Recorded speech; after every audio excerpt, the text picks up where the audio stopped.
In the darkest depths of creation, bound in chains of eternal darkness, the mighty watchers trembled. These fallen angels, once radiant beings who stood before God's throne, now wept bitter tears of despair. They were about to make one final, desperate plea for forgiveness, but God's answer would shake the foundations of heaven and earth, leaving even demons trembling in terror to this day. Before we reveal this shocking divine response, we must understand what drove these celestial beings to such desperation. Their story begins in the days before the Great Flood, when the world was still young and the boundaries between heaven and earth were less defined. 200 powerful angels, known as the Watchers, stood at the pinnacle of God's creation. Led by their princes Shemihazah and Azazel, they held a position of unimaginable honor. They had seen God's face, witnessed His glory, and knew His power intimately. Genesis 6:1-2 captures the moment everything changed. When human beings began to increase in number on the earth and daughters were born to them, the sons of God saw that the daughters of humans were beautiful, and they married any of them they chose. But this simple passage masks a cosmic tragedy that would alter the course of history forever. The Book of Enoch reveals the full magnitude of their rebellion.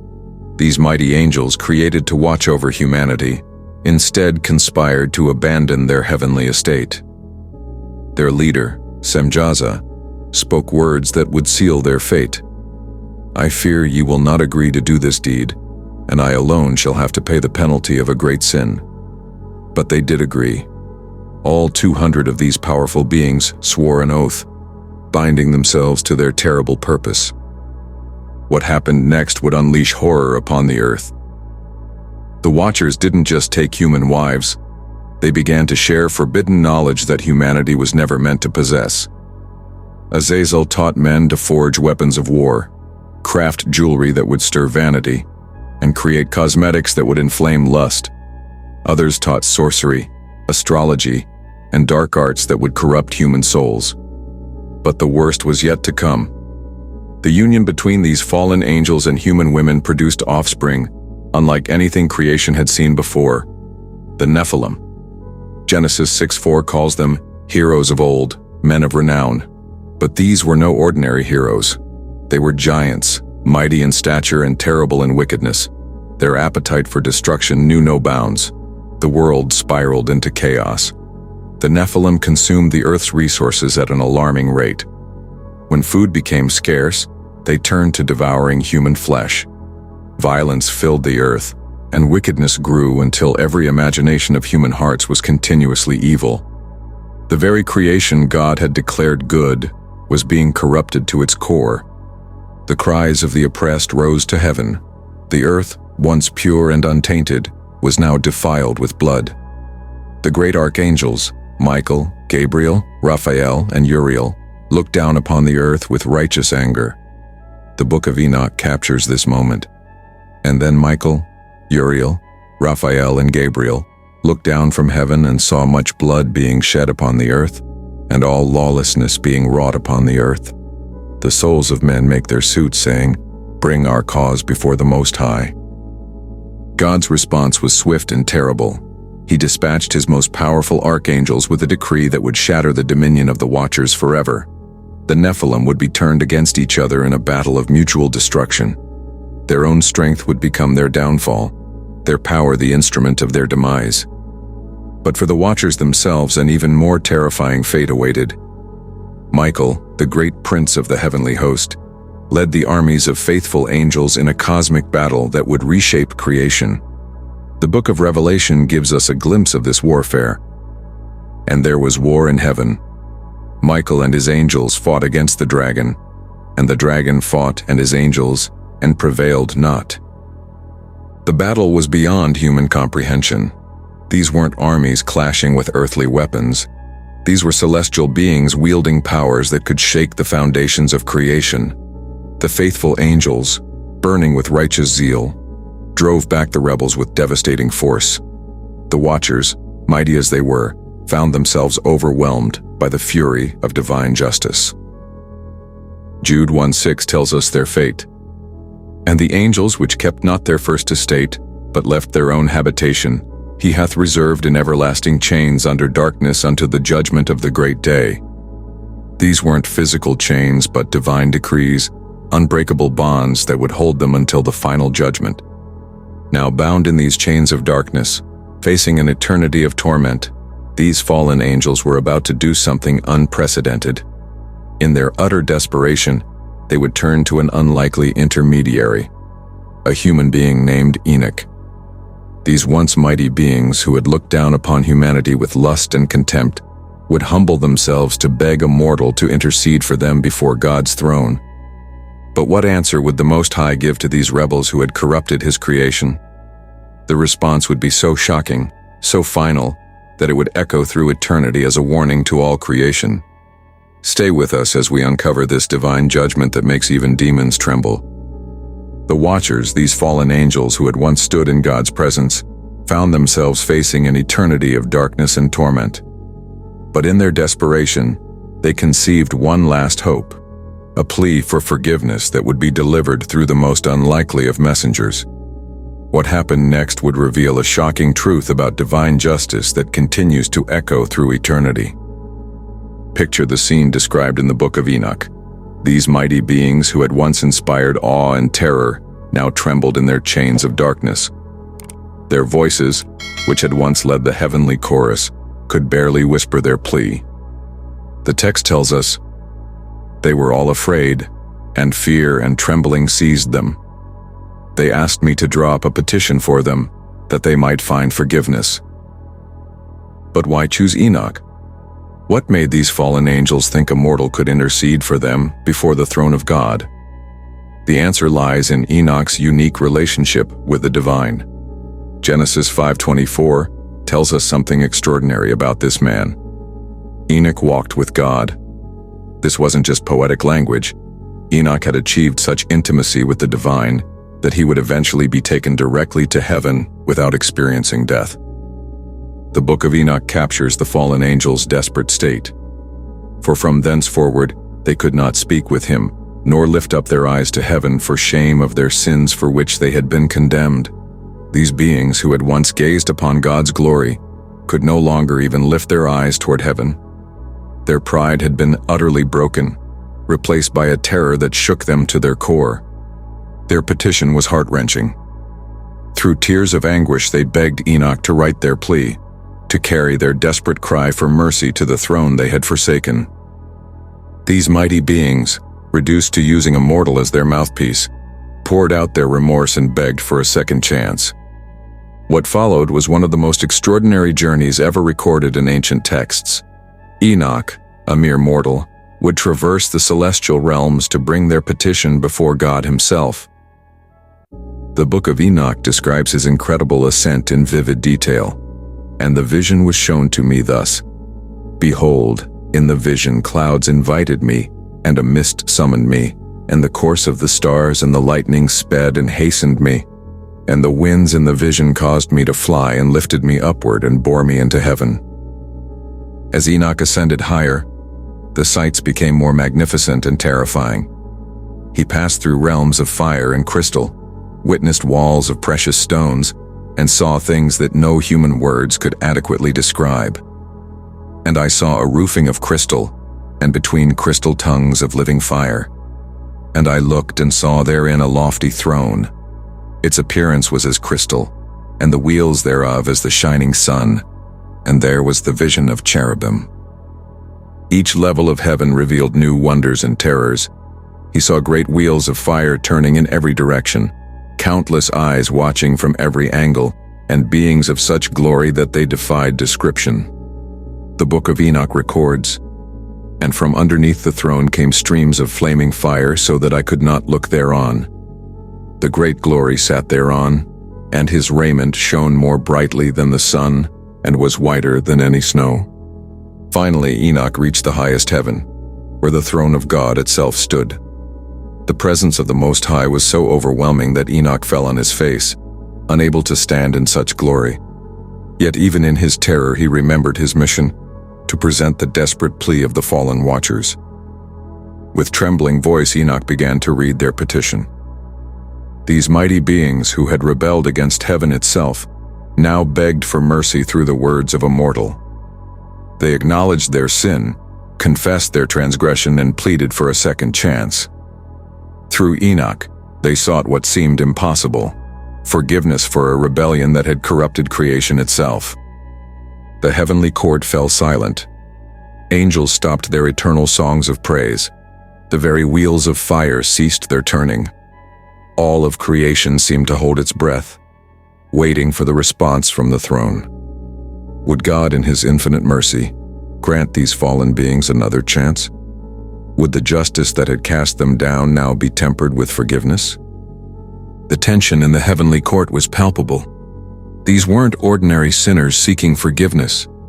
These were beings who had stood in God's presence, who had known His glory intimately, who had been trusted with watching over humanity. Their rebellion wasn't born of ignorance or deception like humanity's fall. They had chosen to rebel with full knowledge of who God was and what they were doing. Yet now they sought mercy. Their petition acknowledged the magnitude of their sin.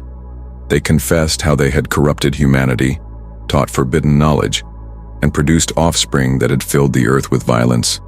They admitted their role in leading humanity astray and bringing chaos to God's creation. The Book of Enoch tells us the fallen angels even promised to make amends if given the chance. They vowed to return to their heavenly duties, to serve God faithfully, to undo the damage they had caused. Their words were filled with seeming remorse and desperate hope. Through Enoch, they pleaded their case before the throne of the Most High. The silence deepened. The weight of divine judgment hung in the air. Even the faithful angels waited in anticipation. Would God's mercy extend even to these rebels? Would His grace reach even into the depths of their prison? The answer that was about to come would reveal something profound about the nature of divine justice and the consequences of rebellion against the Most High. Then, from the throne of God, came a voice of such power that it shook the foundations of heaven itself. The response that followed would leave no room for doubt, no space for appeal. God was about to pronounce a judgment that would echo through eternity, a testament to both His perfect justice and the terrible consequences of rebellion against divine authority. But before we reveal God's shocking answer to their plea, we must understand why this response was so significant. This wasn't just about punishment. It was about establishing an eternal principle that would affect not just the fallen angels but all of creation. What God was about to declare would reveal a truth so profound that it would make even demons tremble. The silence in the heavenly court was shattered by a voice of such power that it made the very foundations of creation tremble. God's response to the Watchers' desperate plea for forgiveness would prove more shocking, more terrible than anything they could have imagined. What came next would reveal why even demons tremble at the mention of divine justice. Through Enoch, God spoke words that would seal the Watchers' fate forever. You have been in heaven, but all the mysteries had not yet been revealed to you, and you knew worthless ones, and these in the hardness of your hearts you have made known to the women, and through these mysteries women and men work much evil on earth. But it was the next words that would echo through eternity. Therefore you shall have no peace, not for 1,000 years, not for 1,000,000 years, but for all eternity. The finality of this judgment was absolute. There would be no second chance, no possibility of redemption. The Watchers had sealed their fate through their deliberate rebellion. The Book of Enoch captures the full weight of this devastating response. Your petition will not be granted unto you throughout all the days of eternity, and from henceforth you shall not ascend into heaven unto all eternity, and in bonds of the earth the decree has gone forth to bind you for all the days of the world. But why was their judgment so severe? Why were these beings denied the mercy that would later be extended to fallen humanity? God's next words revealed the shocking truth. You were formerly spiritual, living the eternal life and immortal for all generations of the world. Therefore I have not appointed wives for you, for as for the spiritual ones of heaven, in heaven is their dwelling. This was the heart of their transgression. Unlike humans who were created from dust and given dominion over the earth, these angels were spiritual beings created for heaven itself. Their decision to abandon their celestial estate wasn't just an act of disobedience. It was a fundamental rejection of their very nature and purpose. But God wasn't finished. His next declaration would prove even more devastating.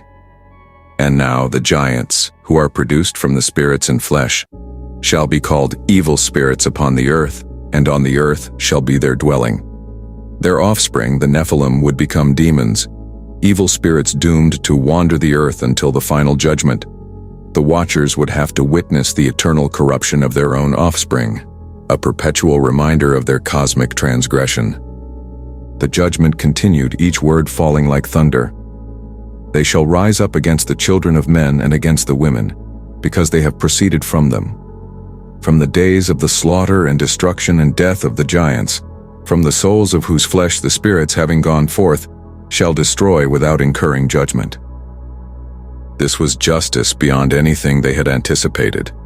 Not only would they remain imprisoned, but their legacy would continue to corrupt and destroy. Their children would become the very demons that would torment humanity until the end of time. Every act of spiritual oppression, every instance of demonic torment, would serve as a reminder of their terrible choice. The Book of Enoch tells us how the Watchers responded to this shocking pronouncement. Then they wept and were troubled. These mighty beings, who had once stood in God's presence, now faced an eternity without hope. Their tears fell like rain, but they could not wash away the consequences of their choices. But why was their punishment so much more severe than humanity's? The answer lies in the nature of their rebellion. Unlike humans, who fell through deception and weakness, the Watchers had rebelled with full knowledge and understanding. They had stood in God's presence, witnessed His glory firsthand, and understood His power completely. There was no serpent to blame, no ignorance to plead. Their rebellion was pure, willful defiance against the Most High. This is why Jude 1:6 tells us they abandoned their proper dwelling. They weren't tricked or tempted out of heaven. They chose to leave it. Their sin wasn't one of weakness or ignorance, but of deliberate defiance. They had perfect knowledge of God's nature and still chose to corrupt His creation. God's next words to Enoch revealed another shocking aspect of their judgment. Why seek ye intercession on behalf of the Watchers? You should intercede for men, and not men for angels. This was a complete reversal of the natural order. Angels, who were created to minister to humanity, now needed humans to intercede for them. Their fall was so complete that they couldn't even present their own petition to God. The divine voice continued, "For you were made spiritual, having eternal life, and immortal for all generations of the world. And therefore I have not appointed wives for you, for spiritual beings of heaven have their dwelling in heaven." This revealed the fundamental nature of their sin. They had rejected their very essence as spiritual beings, grasping instead at physical pleasures that were never meant for them. But perhaps the most shocking aspect of God's answer was its eternal nature. Unlike human sin, which could be forgiven through repentance and faith, the Watchers' rebellion had crossed a line that could never be uncrossed. They had made a choice that could never be unmade. Their judgment wasn't just punishment. It was the natural and necessary consequence of their cosmic treason. The Book of Enoch describes their final state. "And though they weep and make supplication eternally, they shall not attain unto mercy or peace. Their tears would flow forever, their regret would be eternal, but their fate was sealed. They had chosen rebellion over obedience, corruption over service, and now they would face the consequences forever." As Enoch prepared to return with this devastating message, God gave him one final word for the Watchers. "Tell them, you have been in heaven, but all mysteries had not yet been revealed to you, and you knew worthless ones. And these in the hardness of your hearts you have made known to the women on the earth. And through these mysteries, women and men work much evil on earth." The implications were clear. They had not only rebelled themselves, but had become corrupting influences, teaching humanity knowledge that was never meant for them.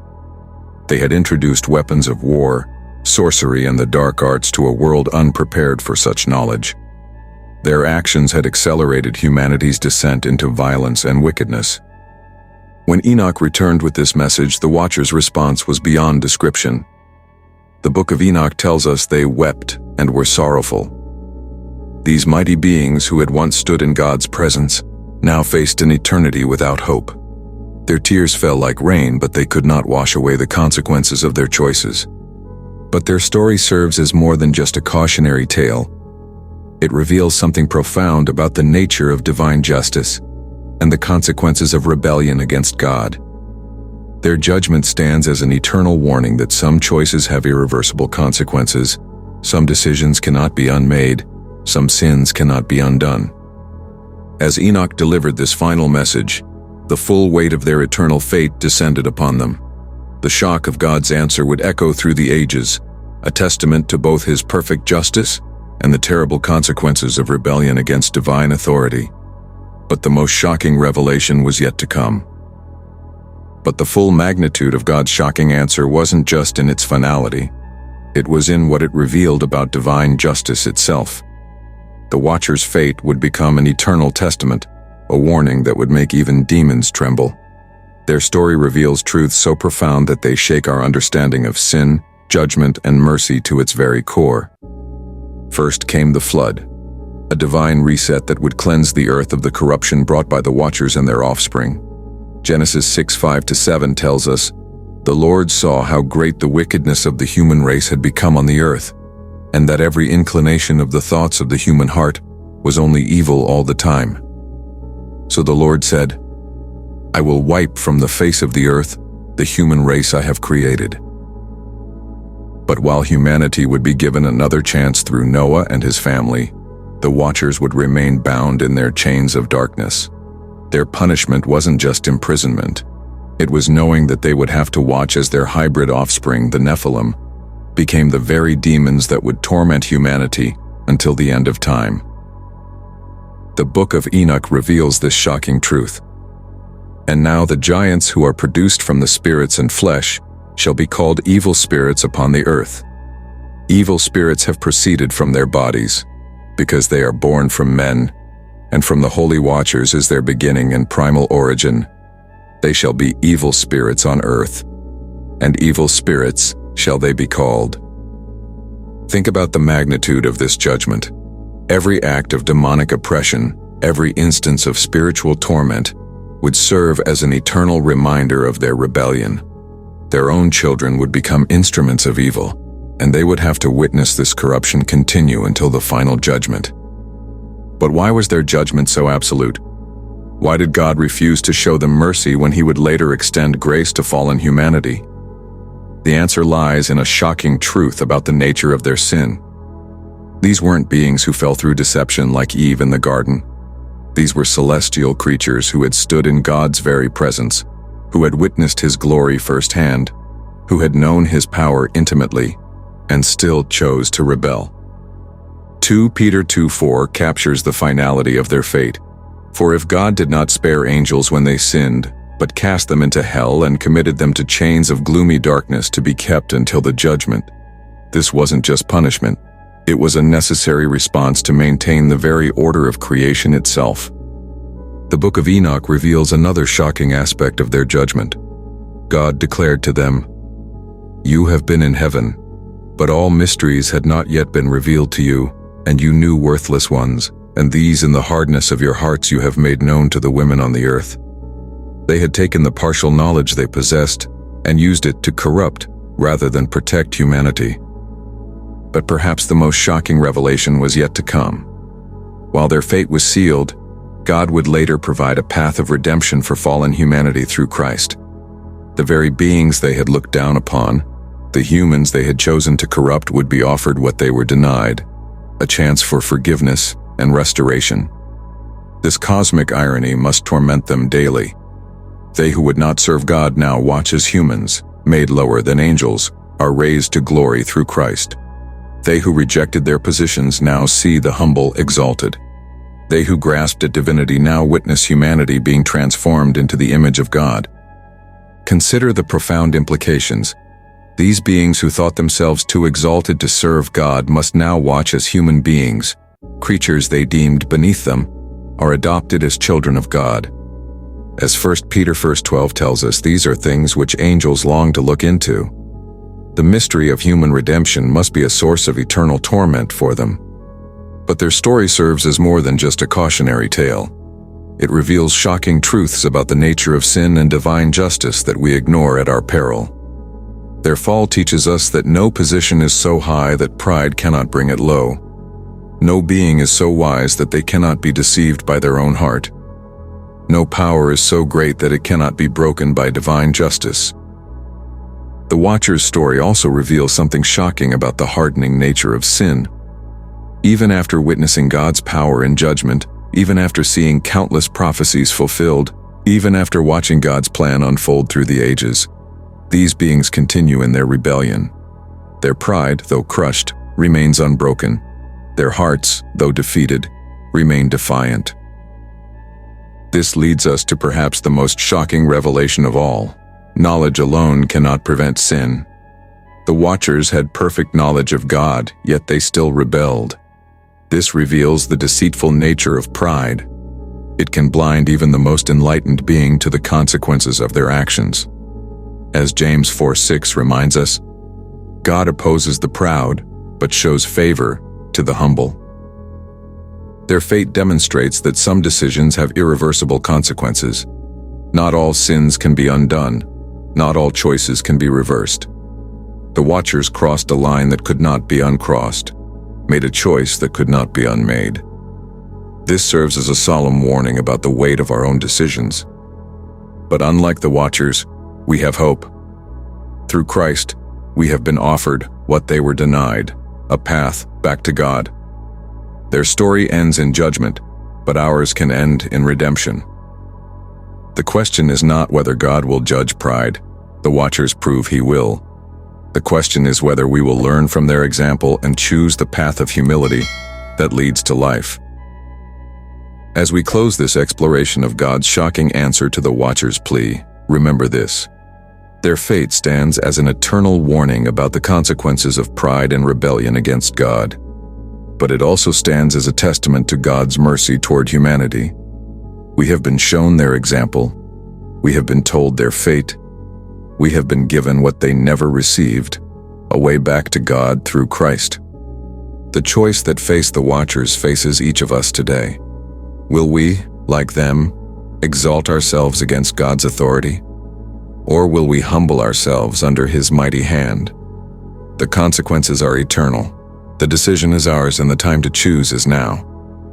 Before you leave this video, ask yourself, what does this ancient story mean for your life today? How will you respond to the warning it provides? Share your thoughts in the comments below, and don't forget to subscribe for more deep dives into biblical mysteries that shake our understanding and change our lives. Remember, the Watcher's shocking fate wasn't just about punishment. It was about establishing an eternal principle. Some mysteries are meant to warn us, not to be repeated. May we have the wisdom to heed their warning before it's too late. This is your moment of decision. Will you learn from their tragic fall, or will you risk sharing their fate? The answer to that question will determine your eternal destiny. Choose wisely. Heaven and hell hang in the balance.